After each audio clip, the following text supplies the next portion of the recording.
What is that back there, though?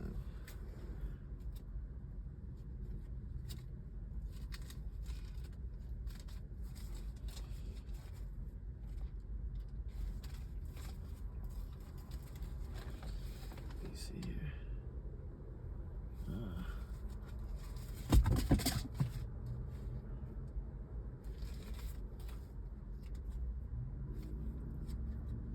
Here we are.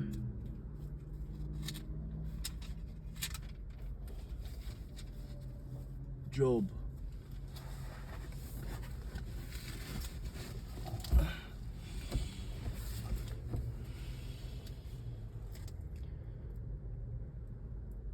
There once lived in the land of Uz a man named Job.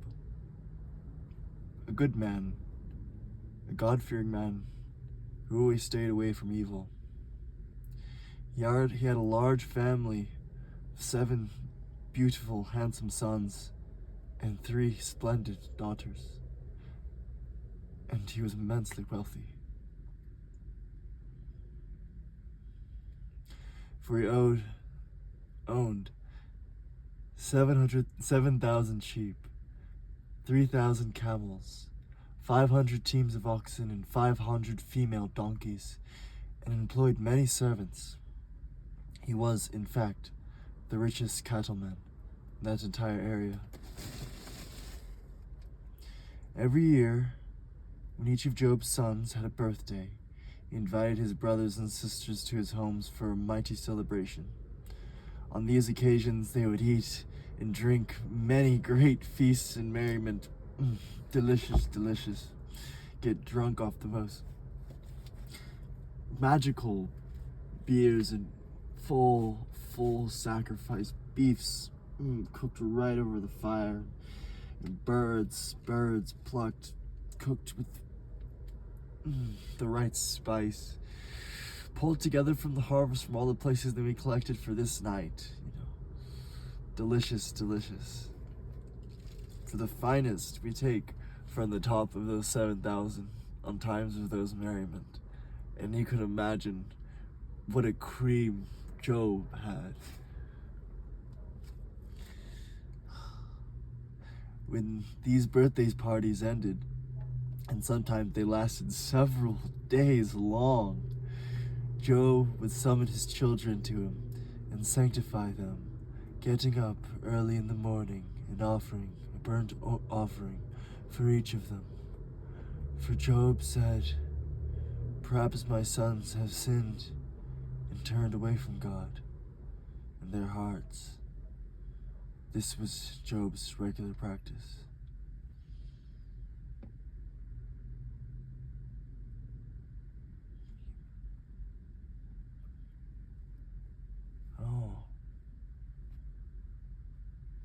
One day, as the angels came to present themselves before the Lord, Satan the accuser came with them. "Where have you come from?" the Lord asked Satan. And Satan replied,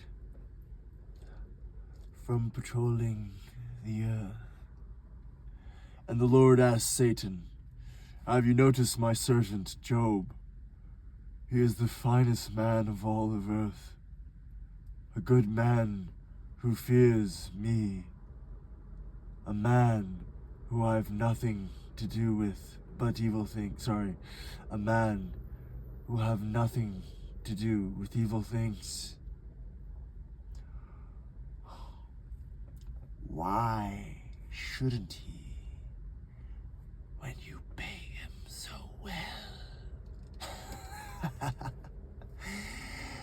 "You have always protected him and his throne and his property from more harm. You have prospered everything he does. Look how rich he is. Now he worships you. But just take away his wealth, and you'll see him curse you to your face, my lord."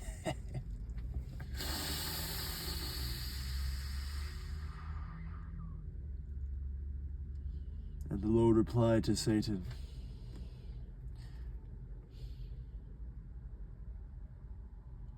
may do anything you like with him and his wealth,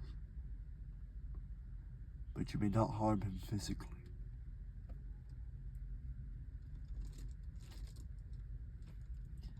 So, that is how thy Satan went.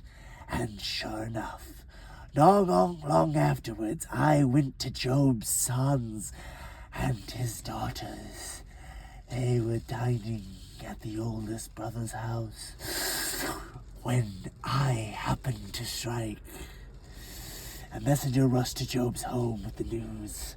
I came to him and said, "Your oxen, you're plowing with your donkeys and feeding beside them. When the Sabaeans raided us, drove us away, the animals, they all killed their farmers except me. I was the only one left, Job."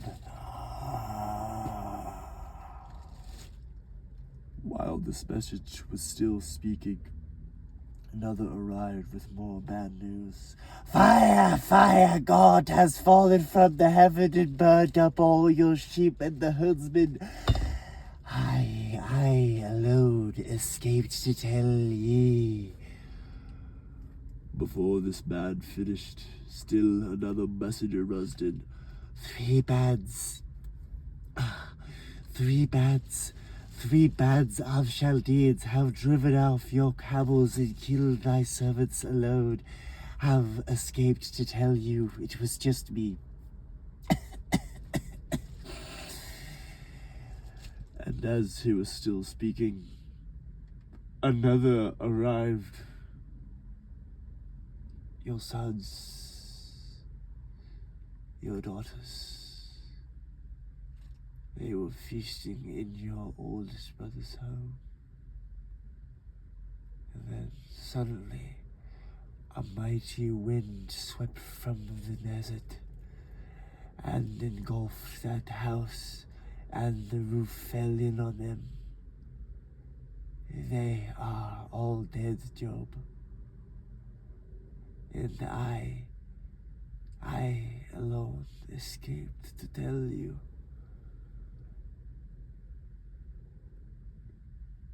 Job stood there,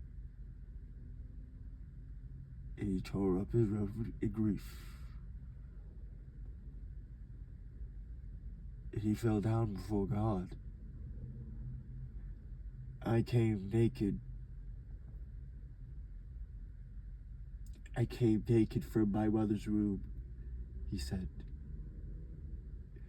and I shall have nothing when I die. The Lord gave me everything I had,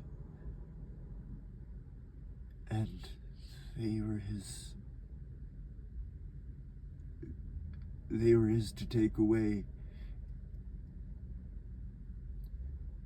Blessed be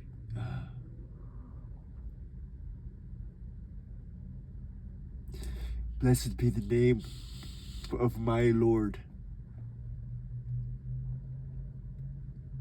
In all of this, Job did not sin or revile God. Now the angels came again to present themselves before the Lord, and they brought the Satan with them. "Where have you come from?" the Lord asked Satan, for he knew it before he asked. "From patrolling the earth," Satan replied. "Well, have you noticed my servant Job?" the Lord asked. "He is the finest man in all of the earth, a good man who fears God and turns away from all evil, and he has kept his faith in me despite the fact you persuaded me to let you harm him without any cause." "Skin for skin," Satan replied.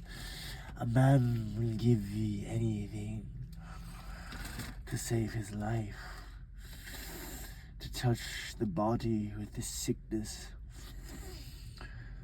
I assure you, take it away, and he will curse ye to thy face.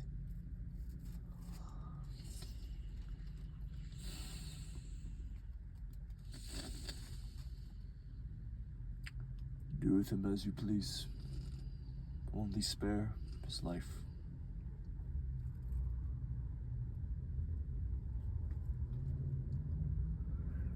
So, as I, Satan, I went out from the presence of God, far away, I like it better that way, and struck Job with a terrible case of boils, head to foot. Then Job took a broken piece of pottery to scrape himself, and there he sat, itching among the ashes. His wife said to him, "Are you still trying to be a godly man when God has done all of this to you? Curse him and die, you fool!"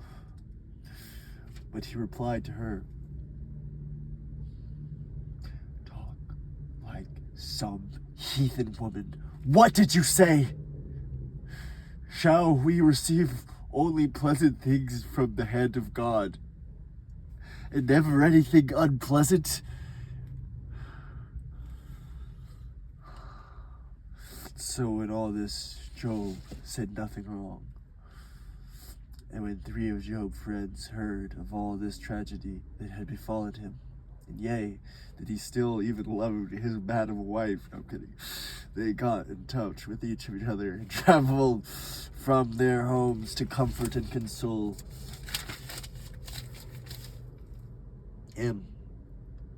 Their names were Eliphaz and Temanite and Balad, Shazite, Zapharaz, Nemeshite. I want to start recording.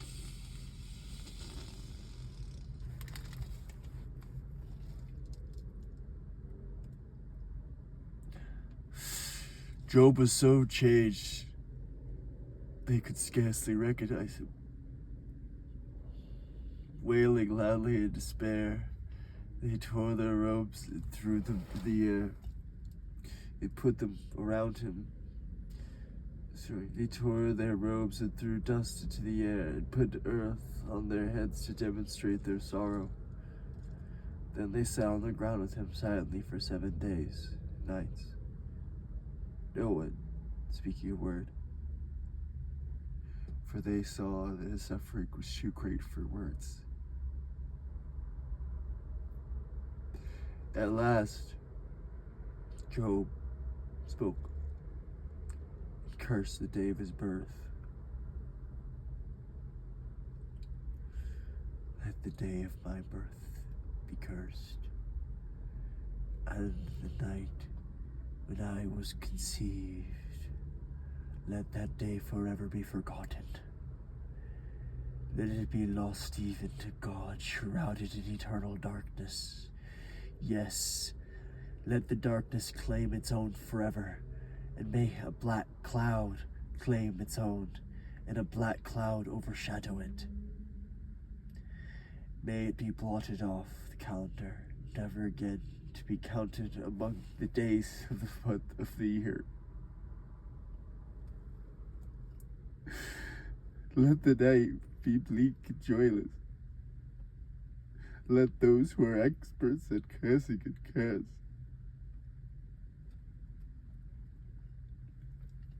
Let the stars of the night disappear. Let it long for night, but never see it. Never see the morning light. Curse its failure to shut my mother's womb before letting me be born to come to all this trouble. Why did I die at my birth? Why did the midwife let me live? Why did she nurse me at her breast? For if only I had died at birth, then I would be quiet. Now, asleep and at rest.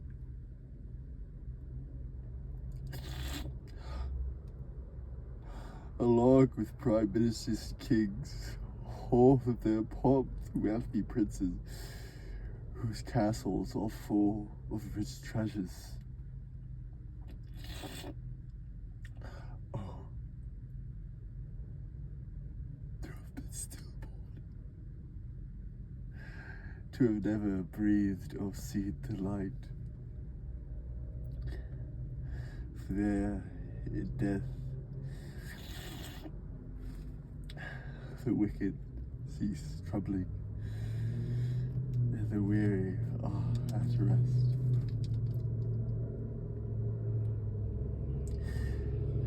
There even prisoners are at ease, with no brutal jailer to curse them. Both rich, poor alike are there, and these slaves and the slave is free at last from his master.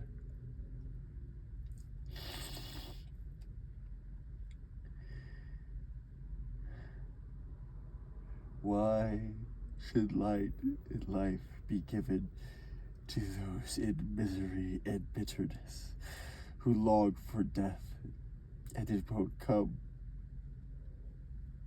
who search for death as others search for food or money? What a relief when at last they die. Why is a man allowed to be born if God is only going to give him hopeless life of unseen frustration? I cannot eat. For sighing, my groans pour out like water. What I always feared has happened to me. I was not fat and lazy, yet trouble struck me down.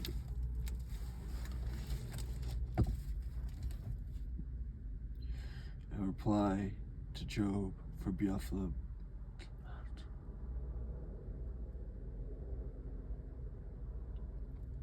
Will you let me say a word? For who could keep speaking out? In the past, you've told me never trouble.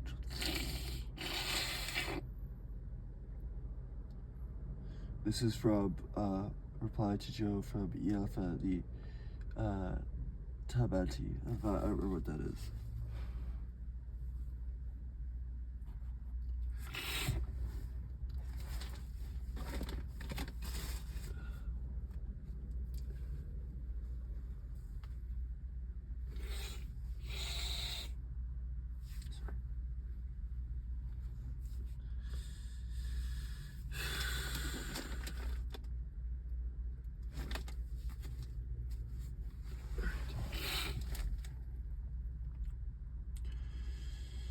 Will you let me say a word? For who could keep from speaking out? In the past, you have told many a troubled soul to trust in God, and I have encouraged those who are weak or failing or lie.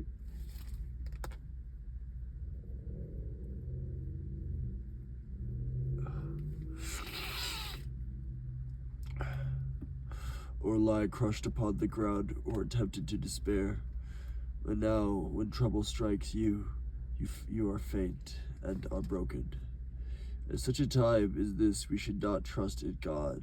Still be your confidence. At times such as this, should not trust in God, still be your confidence.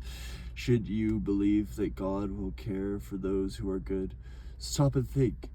Have you ever known a truly good and innocent person who was punished? Experience teaches that it is those who sow sin and trouble harvest. They are the same. They die beneath the hand of God. Though they are fierce as young lions, they shall all be broken and destroyed. Like aged, helpless lions, they shall starve.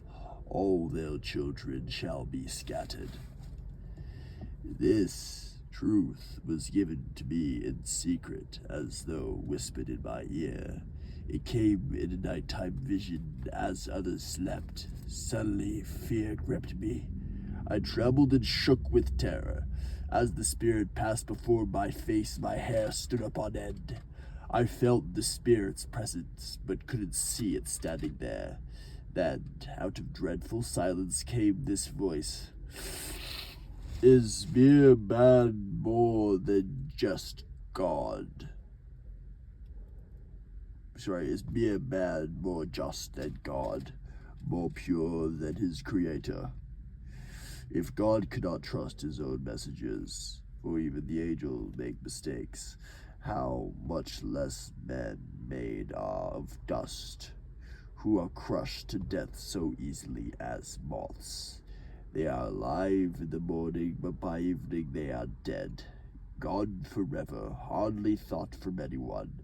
Their candle of life is snuffed out. They die, and no one cares. They cry for help, and no one listens, and they turn to their gods, but no one gives them aid. They die in helpless frustration, overcome by their own anger. Those who turn from God may be successful for a moment, but then comes sudden disaster. Their children are cheated with no one to defend them. Their harvests are stolen. Their well slakes off the thirst of many others, not themselves. Misery comes upon them to punish them for sowing seeds of sin.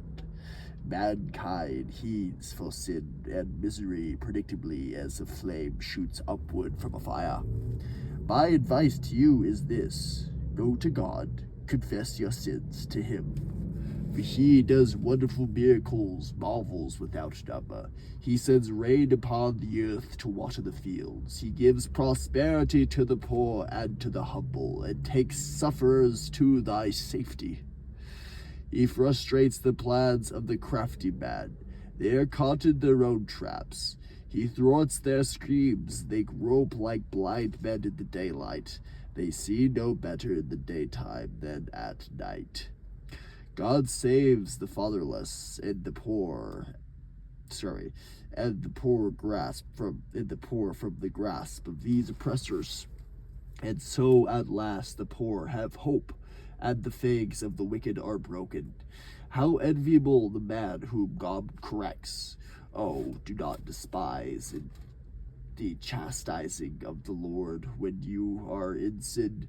For though he wounds, he binds and heals again, he will deliver you again, and that so evil can touch you. And so, partly what he's saying here, for being a little bit clear, he's saying the fact that Job turned against God just now, that's the reason why he's suffering. And those things, to him might seem like months apart. Like, how could that have caught you? But to God, those are the same thing. Just, oh, that's why you're upset, because you lost faith right there. Because of this loss of faith is this event, the same thing.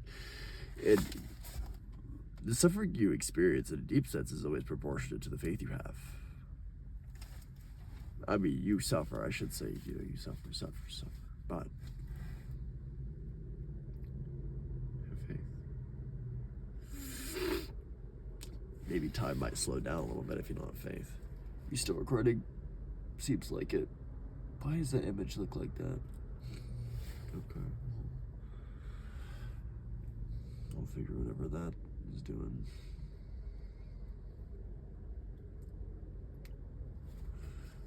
How long is Job, by the way? Are we almost done? Oh, I probably can't finish Job all tonight, can I?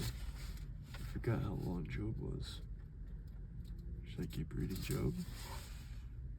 Yeah, just keep going. You ought to despise chastise the Lord when you are in sin, for though he wounds, he binds and heals again. He will deliver you again and again, so that no evil can touch you. He will keep you from death and famine, and from the power of the sword in the time of war. You will be safe from slander. No need to fear the future.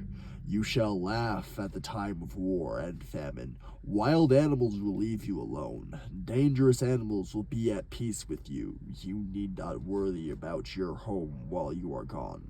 Nothing shall be stolen from your barns. Your sins shall become important. Men, you're important.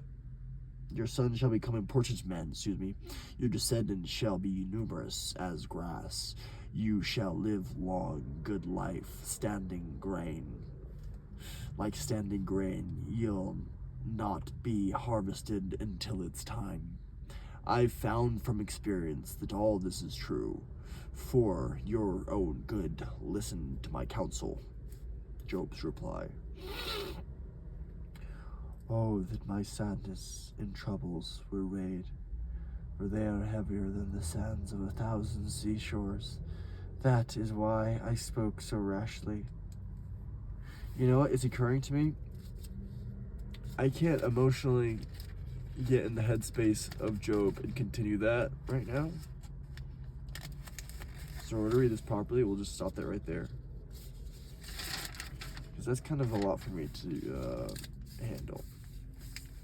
And I can't jump it back into that if that's how it's going to be.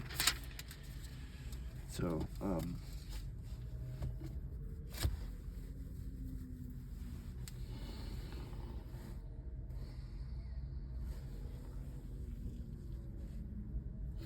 that was Job part 1. Thank you guys for listening. Bless you.